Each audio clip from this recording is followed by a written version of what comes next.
तृतीयपंथी आहेत, कुमारी माता आहेत, ज्येष्ठ नागरिक आहेत किंवा काही बेघर मतदार आहेत. मग या सगळ्यांना आपल्या निवडणूक प्रक्रियेमध्ये सहभागी होता यावं यासाठी काही आपली विशेष मोहीम आहे. बरोबर. आता बघा जे ट्रान्सजेंडर वोटर्स जसं मी सांगितलं आमच्याकडे 285 आहे. अच्छा, हे जे 285 नंबर आहे हे नव्याने एनरोल्ड वोटर्स आहेत. बरं. हे असे ट्रान्सजेंडर आमचे मतदार होते ज्यांचे एनरोलमेंट नव्हता मतदार यादीमध्ये, त्यांची नाव नव्हती. हे लोकांनी आम्ही नंबर 1 एनरोल करून घेतला. जे पारधी समाज, बहुरूपीय समाज, आमचे जे भटक्या विमुक्त समाजचे जे लोक आहेत, भटक्या विमुक्त जमातीचे जे लोक आहेत, त्यामध्ये मुख्य स्वरूपाने पारधी समाज, बहुरूपीय समाज हे लोक आहेत. त्याच्यासाठी आम्ही 59 कॅम्प्स घेतला होता.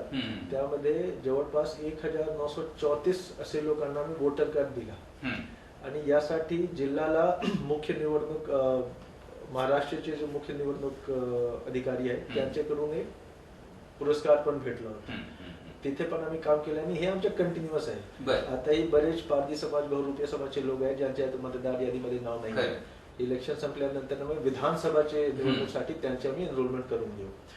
दिव्यांग आणि जे आमचे वयस्कर वोटर आहेत, आता इलेक्शन कमिशन ऑफ इंडियाने खूप चांगली एक मोहीम सुरू केली होती, होम बेस्ड वोटिंग.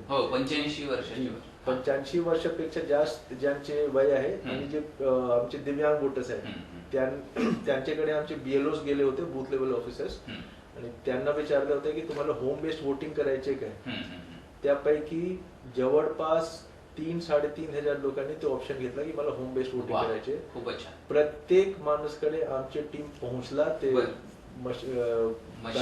मशीन घेऊन, बॅलेट पेपर घेऊन, त्यांच्यासोबत मायक्रो ऑब्झर्वर, पोलीस, व्हिडिओग्राफर सगळे लोक होते.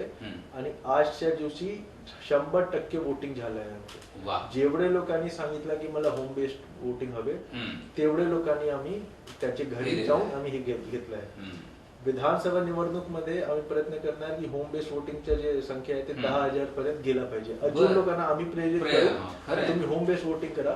पण त्यामध्ये आम्ही काय आमचे बूथ लेवल ऑफिसर आणि सेक्टर ऑफिसरला हे पण सूचना दिली होती की जेव्हा तुम्ही जाणार त्यांना विचारायला की तुम्हाला होम बेस्ड वोटिंगची सुविधा हवे काय, त्यांना हे पण सांगा की काका जर तुम्ही आले, बाबा जर तुम्ही आले बूथवर, बाकी लोकांना खूप प्रेरणा भेटेल.